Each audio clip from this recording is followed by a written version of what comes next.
আসসালামু আলাইকুম সুপ্রিয় শিক্ষার্থীরা, আমরা সবাই কেমন আছি? তো আজকে আমরা এইচএসসি 2017 সালের ঢাকা বোর্ডের যে ষষ্ঠ অধ্যায় থেকে যে প্রশ্নটা আসছিল 8 নম্বর প্রশ্ন, সেটা সলভ করার চেষ্টা করবো। এই যে আমার কাছে প্রশ্ন আছে, আমরা একটু দেখে নিই।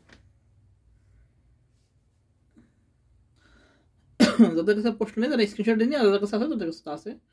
দেখা যাচ্ছে কিনা? হ্যাঁ, ক্লিয়ার দেখা যাচ্ছে। এই যে আমাদের কাছে প্রশ্ন, এটা আসছে ঢাকা বোর্ড 2017 সালের 8 নং প্রশ্ন, ষষ্ঠ অধ্যায় থেকে ডাটাবেস ম্যানেজমেন্ট সিস্টেম। এবার আমরা সলভ চলে যাবো। আচ্ছা, কি বলেছে প্রশ্ন? আমরা একটা প্রশ্ন পড়ি, এবার আমরা সলভ চলে যাবো।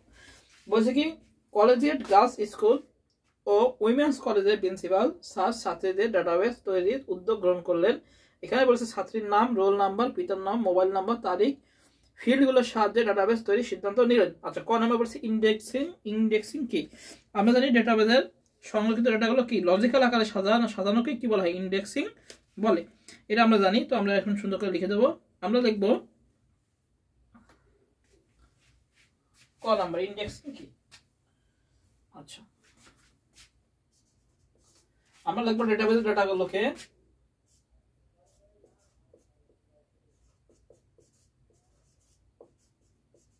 বেজের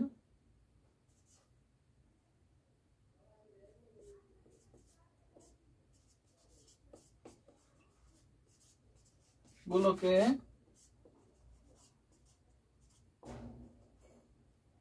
লজিক্যাল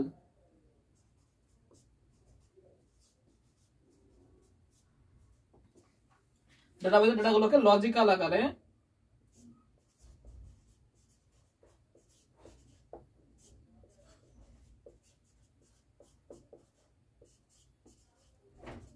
সাধারণকে ইন্ডেক্সিং বলে।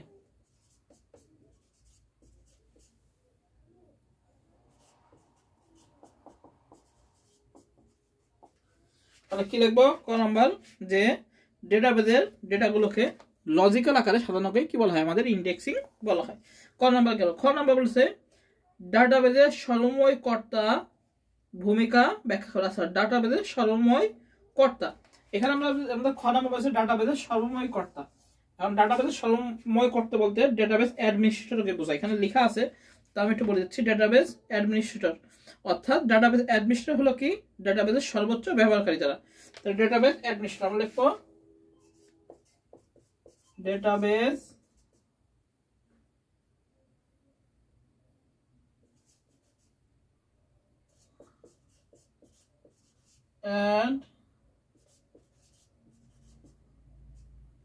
অ্যাডমিনিস্ট্রেটর।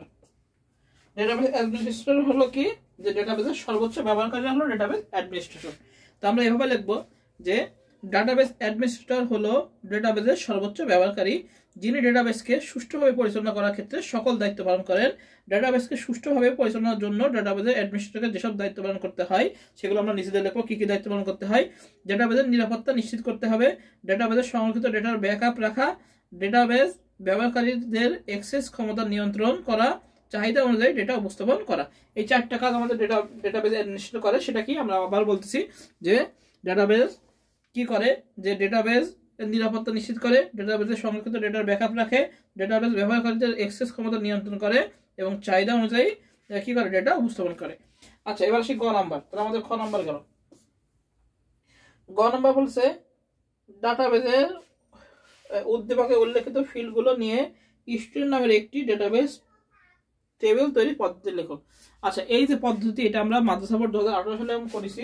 তাও আমরা আরেকবার লিখে দেবো। লিখে দেব মোটামুটি। আমাদের প্রথমে কি করতে হবে? মাইক্রোসফট এক্সেস, যেটা হলো এমএস এক্সেস চালু করতে হবে। আচ্ছা, গ নাম্বার আসি। তো আমরা লিখবো ডাটাবেসে উল্লেখিত ফিল্ডগুলো নিয়ে স্টুডেন্ট নামের একটি ডাটাবেস টেবিল তৈরির পদ্ধতি নিচে বর্ণনা করা হলো।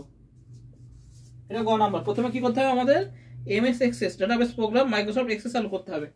তাহলে আমরা লিখি, প্রথমে আমাদের কি করতে হবে? এমএস এক্সেস অর্থাৎ মাইক্রোসফট এক্সেস চালু করতে হবে। আচ্ছা, এটা হলো এক নাম্বার। দুই নাম্বার আমরা লিখবো, দুই নাম্বার কি? যে ব্ল্যাঙ্ক ডাটাবেস অপশন সিলেক্ট করতে হবে। কি করতে হবে? ব্ল্যাঙ্ক ডাটাবেস অপশন সিলেক্ট করতে হবে।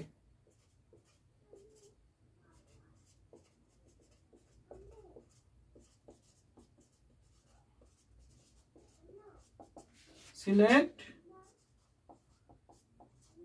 করতে হবে, ব্ল্যাঙ্ক ডাটাবেস অপশন সিলেক্ট করতে হবে। 3 নাম্বার কি বলছে, ডাটাবেস ফাইলটি যে নামে সংরক্ষণ হবে সেই নাম ডান দিক থেকে ডায়লগ বক্সে ক্রিয়েট অপশনে ক্লিক করতে হবে। 3 নাম্বার, এটা আমরা 2000 এই অপশনগুলো আমাদের মুখস্থ রাখতে হবে, বা এটা বইতে আছে এখান থেকে আমাদের মুখস্থ রাখতে হবে, কিছু করার নেই, এটা আমাদের মুখস্থ থেকে আসছে। হ্যাঁ, যে কিভাবে আমরা একটা স্টুডেন্ট টেবিল নামে একটা টেবিল তৈরি করতে পারবো সেটা প্রক্রিয়া বলে, এটা মুখস্থ করলে এটা আসলে আমরা লিখে দিতে পারবো। হ্যাঁ, এটা মুখস্থ করতে হবে। এবার ডেটাবেস ফাইল থেকে যে নামে সংরক্ষণ করতে হবে আমরা লিখবো ডেটাবেস ফাইলটিকে যে নামে সংরক্ষিত করতে হবে, ডেটাবেস ফাইলটিকে যে নামে সংরক্ষিত করতে হবে সেই নামের ডান দিকে থাকা আমরা লিখব সেই নামের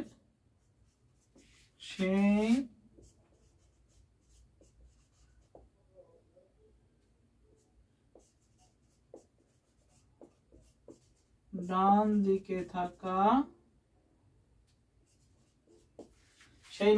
দিকে থাকা ডায়ালগ বক্সে লিখে ক্রিয়েট অপশনে ক্লিক করতে হবে। ডায়ালগ বক্সে লিখে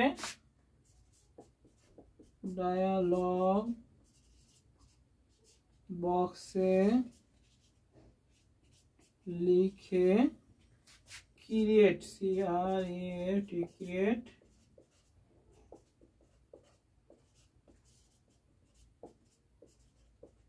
ক্লিক করতে হবে। তো কি বলছে, ডাটাবেসের ফাইলটিকে যে নামে সংরক্ষিত করতে হবে সেই নামে ডান দিকে থাকা ডায়লগ বক্সে লিখে ক্রিয়েট অপশনে ক্লিক করতে হবে। এটা 3 নাম্বার গেল। এবার আসে 4 নাম্বার। এবার লিখব তৈরি হওয়া ডাটাবেসে উইন্ডোর ক্রিয়েট মেনুর অন্তর্গত টেবিল ডিজাইন অপশনে ক্লিক করতে হবে। 4 নাম্বার তৈরি, আমরা লিখব তৈরি হওয়া ডাটাবেস উইন্ডোর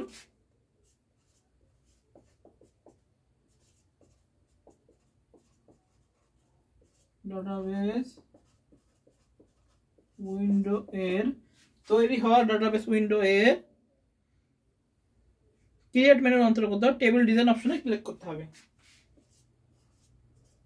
ক্রিয়েট মেনুর অপশনে গিয়ে টেবিল ডিজাইন অপশনে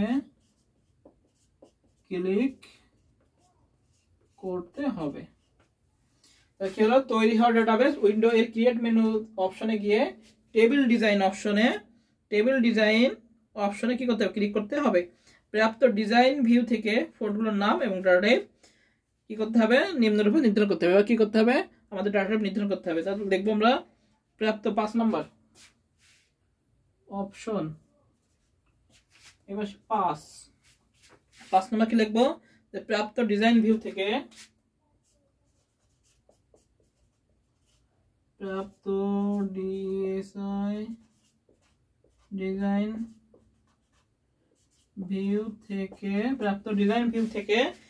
ডিজাইন ভিউ থেকে ফিল্ডগুলোর নাম ও ডাটা টাইপ নিম্নরূপ নির্ধারণ করতে হবে।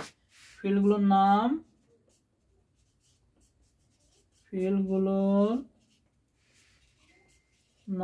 ও ডাটা টাইপ নির্ধারণ করতে হবে। এবার নিচে ফিল্ডগুলোর নাম আর ডাটা টাইপ আমরা লিখে দেবো। কিভাবে আমরা এইভাবে লিখে দেবো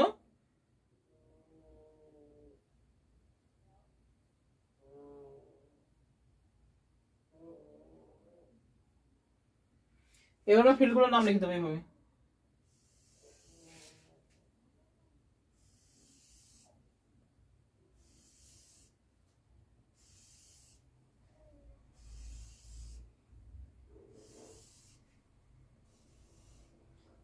field FEILD field name উপরে লিখে দেবো কি, উপরে লিখে দেবো আমরা field name। এবার লিখতে হবে ডাটা টাইপ।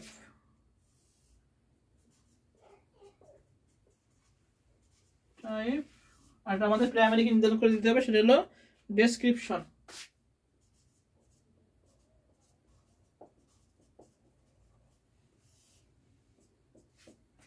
আচ্ছা ফিল্ড নেম প্রথমে কি আছে, ফিল্ড নেম আছে আমাদের নেম, রোল নং, ফাদার্স, মোবাইল নাম্বার। তাহলে আমরা প্রথমে দেখি হলো নেম,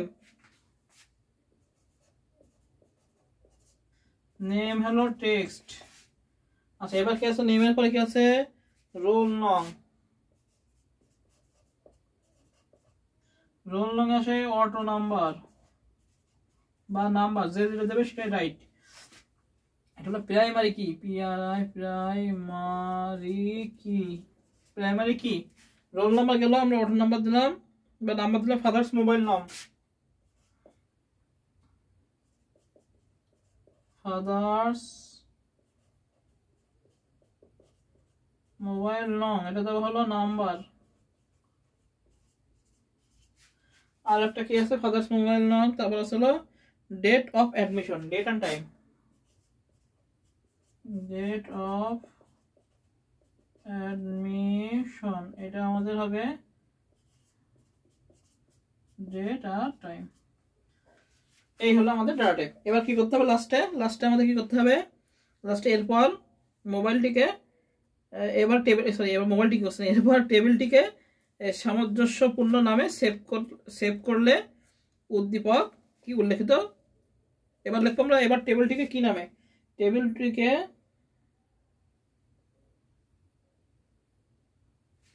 এবার লিখবো এবার টেবিলটিকে স্টুডেন্ট নামে সেভ করলে কি উদ্দীপকের উল্লেখিত তথ্য, উদ্দীপকের উল্লেখিত স্টুডেন্ট নামে টেবিল তৈরি হবে। উদ্দীপকের উল্লেখিত স্টুডেন্ট নামে ডাটাবেস তৈরি হয়ে যাবে, ডাটাবেস তৈরি হয়ে যাবে। আচ্ছা এই হলো আমাদের ধাপগুলো। প্রথমে মাইক্রোসফট এক্সেল চালু করতে হবে, ব্ল্যাঙ্ক ডাটাবেস বিএএসি, আচ্ছা বিএএসি বোঝা যাচ্ছে না লেখাটা, আমি সুন্দর করে লিখে দিই। ব্ল্যাঙ্ক ডাটাবেস অপশনে সিলেক্ট করতে হবে, তারপর ডাটাবেস ফাইলটিকে যে নামে সংরক্ষিত হবে সেই নামের ডান দিকে থাকা ডায়লগ বক্সে লিখে ক্রিয়েট অপশনে ক্লিক করতে হবে। তৈরি হওয়া ডাটাবেস উইন্ডো এর ক্রিয়েট মেনু অপশনে গিয়ে টেবিল ডিজাইন অপশনে ক্লিক করতে হবে। প্রাপ্ত ডিজাইন ভিউ থেকে ফিল্ডগুলোর নাম ও ডাটা টাইপ নির্ধারণ করতে হবে। এভাবে field name, data type, description, name, text, roll নং, অটো নাম্বার, প্রাইমারি কি এটা, father's mobile number, date of admission, date and time. এবার টেবিলটি স্টুডেন্ট নামে সেভ করলে উদ্দীপকের উল্লেখিত স্টুডেন্ট নামে ডাটাবেস তৈরি হয়ে যাবে।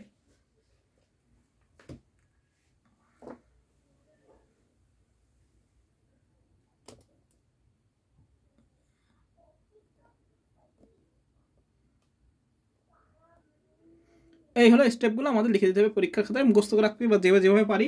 এগুলো প্র্যাকটিক্যাল দেখালে বেশি ভালো হয়, কিন্তু আমাদের প্র্যাকটিক্যাল দেখার জন্য সেভাবে সুযোগ নেই, যার ফলে আমাদের ডিজিটাল বোর্ড থাকলে এগুলো দেখানো যায়, কিন্তু আমার ডিজিটাল বোর্ড নেই, আমার হলো হাতে লেখা খাতা আর এই কলম, এই জন্য যেটুকু পারা যায় সেটুকু বোঝা গেল।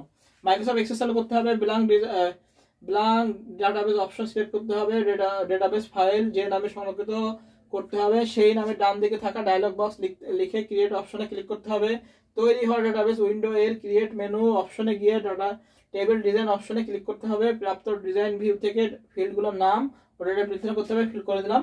টেবিলটি স্টুডেন্ট নামে সেভ করলে উদ্দীপকের উল্লেখিত স্টুডেন্ট নামে ডাটাবেস তৈরি হয়ে যাবে। তো এই হলো আমাদের গ নাম্বার। এবার ঘ নাম্বার কি বলছে, উদ্দীপকের ফিল্ডগুলো নিয়ে ডাটাবেস তৈরি করা হলে কলেজ কর্তৃপক্ষ কি কি সুবিধা পেতে পারে বলে তুমি মনে করো। আচ্ছা এখানে শুধু লিখা নিজেদের মতো লিখে নেব যে কলেজ কর্তৃপক্ষ কিভাবে কি সুবিধা হবে সেগুলো আমরা বলে দিই, আমরা লিখে নেব। আচ্ছা এবার তাহলে আমাদের গ নাম্বার হয়ে গেল, আমরা ঘ নাম্বার চলে আসি। আচ্ছা ঘ নাম্বার শুধু আমাদের থিওরি লিখতে হবে, নিজেদের মতো করে লিখবো। ঘ নাম্বার যা লিখবো তাই রাইট হবে, কোনো সমস্যা নেই, এখানে কোনো নেই, জ্ঞানমূলক নেই। আমরা লিখবো কি উদ্দীপকের উল্লেখিত ফিল্ডগুলো নিয়ে ডাটাবেস তৈরি করা হলে কলেজ কর্তৃপক্ষ যেসব সুবিধা হতে পারে। কলেজের সকল ছাত্রছাত্রীর তথ্য একটি নির্দিষ্ট সফটওয়্যারে সুষ্ঠু ও সুন্দরভাবে সংরক্ষিত হবে। কলেজ কর্তৃপক্ষ প্রয়োজন অনুযায়ী যে কোনো ছাত্রীর তথ্য ব্যবহার করে প্রয়োজনীয় প্রতিবেদন তৈরি করতে পারবেন। তারপর আমরা লিখব হলো কলেজ কর্তৃপক্ষ প্রয়োজন অনুযায়ী খুব সহজে যে কোনো ছাত্রী পিতার সাথে যোগাযোগ করতে পারবে। কলেজ কর্তৃপক্ষ উক্ত ডাটাবেস থাকা ছাত্রীদের তথ্যের আলোকে প্রয়োজনীয় প্রশাসনিক সিদ্ধান্ত গ্রহণ করতে পারবে। তবে শুধু উল্লেখিত ফিল্ডগুলো দিয়ে ডাটাবেস তৈরি করা হলে কলেজ কর্তৃপক্ষ যেসব অসুবিধার সম্মুখীন হবে সেগুলো কি? সেগুলো হলো ছাত্রীদের বিভাগ, সেশন, ঠিকানা সম্পর্কিত কোনো তথ্য না পাওয়া, কোনো ছাত্রী কলেজে অধ্যয়ন করেছে বা ওই মুহূর্তে সেই ছাত্রী কলেজে শিক্ষার্থী কিনা সে সম্পর্কে সুষ্ঠু তথ্য না পাওয়া। সুতরাং উদ্দীপকের ফিল্ডগুলোর সাথে আরও কিছু প্রয়োজনীয় ও অর্থপূর্ণ ফিল্ড যুক্ত করলে বেসটিকে কলেজ কর্তৃপক্ষের জন্য আরও কার্যকরী করে তোলা যেতে পারে। এই হলো মোটামুটি নিজেদের মতো করে লিখবো, নিজেদের মতো করে লিখলে আমাদের শেষ হবে। এই হলো আমাদের ঢাকা বোর্ড 2017 সালের 8-এর ঘ নম্বর 7। সবাই ভালো থাকি, সুস্থ থাকি সবাইকে। আর অবশ্যই চ্যানেলটিকে সাবস্ক্রাইব করে দেবো এবং ভালো লাগলে লাইক কমেন্ট করবো। সবাই ভালো থাকি, সুস্থ থাকি, সবাইকে আসসালামু আলাইকুম।